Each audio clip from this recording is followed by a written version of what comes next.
ئازیزانم وێڕای ئەو جیاوازیانەی کە لە نێوان وڵاتە یەکگرتوەکانی ئەمریکا و پاکستاندا هەبوو بەڵام دە ساڵی ڕابردوو توانرا درێژە بە هاوبەشی استراتیژیەکان بدرێ ئەمەش وێڕای ئەوەی کە ناکۆکی هەبوو لەسەر شەڕی ئەفغانستان و هەروەها وڵاتە یەکگرتوەکانی ئەمریکاش گومانی هەبوو لەوەی کە پاکستان ژێربەژێر لەگەڵ ڕێکخراوە توندڕەوە ئیسلامیەکاندایە.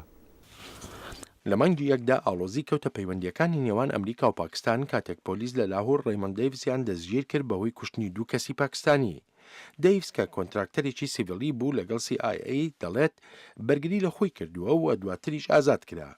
ئەم ڕووداوە ناڕزایی ڕای گشتی لێکەوتەوە دژی حکوومەتی پاکستان.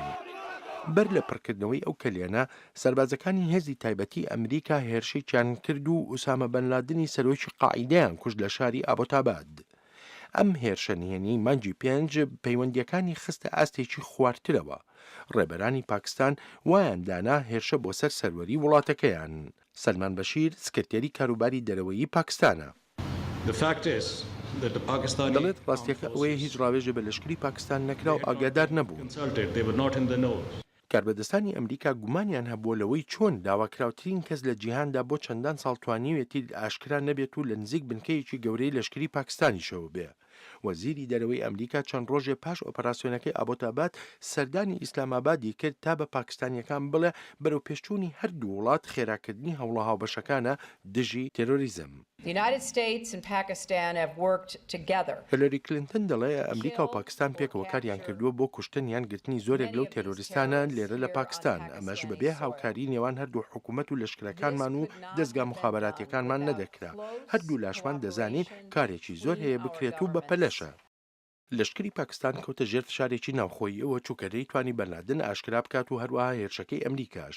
لەشکری پاکستان داوای چوونە دەرەوەی ڕاهێنەرانی لەشکری ئەمریکای کورد و کۆتوبندێکی زۆری خستە سەر ڤیزە بە ئەمریکاییەکان. کاربەدەستانی ئەمریکاش کۆمەکی دارایی پاکستانیان بەستەوە بە پەرەپێدانی هاوکاریەکان لە شەڕی دژی تێرۆریزمدا. لە کۆتایی مانگی 11دا گورزێکی تر بەر ئەو پەیوەندیانەکە و کاتێ هێرشە ئاسمانیەکانی ناتۆ لەسەر سنووری پاکستان 24 سەربازیان کوشت. پاکستان سنووری خۆی داخست کە کەرەستە و کەلوپەلی لێوە دەچوو بۆ هێزی نێونەتەوەیی بە سەرکردایەتی ئەمریکا لە ئەفغانستان. ئەمریکاییەکانی لەو فڕۆکەخانەیە دەرکرد کە بۆ فڕۆکە بێفڕۆکەوانەکان بەکاردێنرا. پاکستان بەشداری لەو کۆنفرانسە نێونەتەوەیی ئەڵمانیاشدا نەکرد کە تایبەت بوو بە ئایندەی ئەفغانستان. هینا ڕەبانی کار وەزیری دەرەوەی پاکستان دەڵێ پەرلەمان پێداچوونەوە بە هاوکاریەکانی وڵاتەکەدا دەکا لەگەڵ پاکستاندا.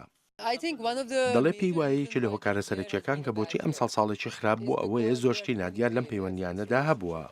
کامێرۆن مۆنتەر باڵیۆزی ئەمریکایە بۆ پاکستان. دەڵێ هاوڕایە لەگەڵ وەزیری دەرەوەی پاکستان کە ساڵێکی سەخت بوو باشترین ڕێگەش بۆ سەر و سەوداکردن لەگەڵ ئەم سەختیانەدا ڕاستگۆییە لەگەڵ یەکتردا تا دەستەبوونی زیاتر هەبێ نەک کاری کەمتری پێکەوەیی بۆ توێشکردن لەسەر کێشەکان و ئەوەش کە ساڵی 2012 باشتر بێ.